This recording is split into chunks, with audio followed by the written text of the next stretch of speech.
Hi, tutorial number 4. For this one, we're going to evaluate your practical techniques and processes. Now, the techniques and processes are what you do to produce your product. So, techniques and processes are things like, so a process is a bigger action that's made up of techniques. So your processes might be things like weighing and heating a solid and liquid mixing and blending together dry ingredients and shaping and heating a solid, controlling non-enzymatic browning, managing hygiene and safety, things like that. So they're all the processes that you do, and they're made up of little techniques. Now, the processes you're going to do to produce your cookies. Now, each of those processes has a particular technique with it. It has some benefits, it has some challenges, and it has some things that you might go, that's quite interesting. I hadn't thought about that, or maybe I need to do some more research. So, for instance, with the first one, you're weighing and measuring.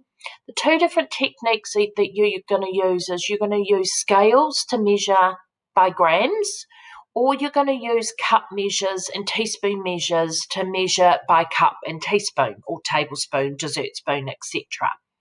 Now, each of those have benefits. The weighing by scales means that you are more accurate, and so you're going to get a consistent amount of ingredients go into your product every time, which gives more control.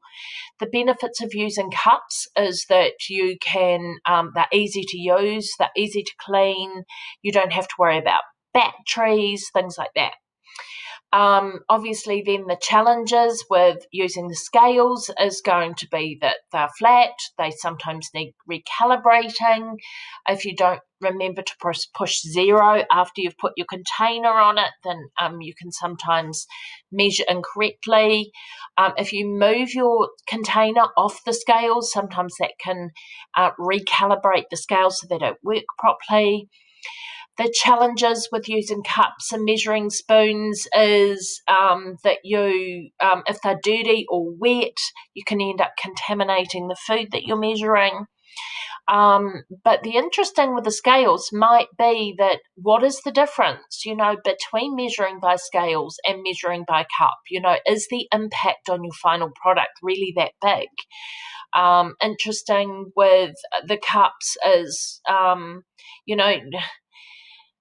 do we actually have enough sets of cups in the cupboard? Like, are we always having to wash our cups and then they're not dry? So just add in some little points like that. It will make a little bit more sense because you've made your biscuits now. But also doing your evaluation is going to make more sense now that you've evaluated practical techniques and processes. Now, I'm imagining on the planner that we're doing that on week 2 on the Monday. So we'll be in the computer room. So you're also going to be able to use these links here that are going to talk about problem solving, and a lot of these things that we've covered in this table are included in the problem solving and talked about with cookies. So I hope this helps.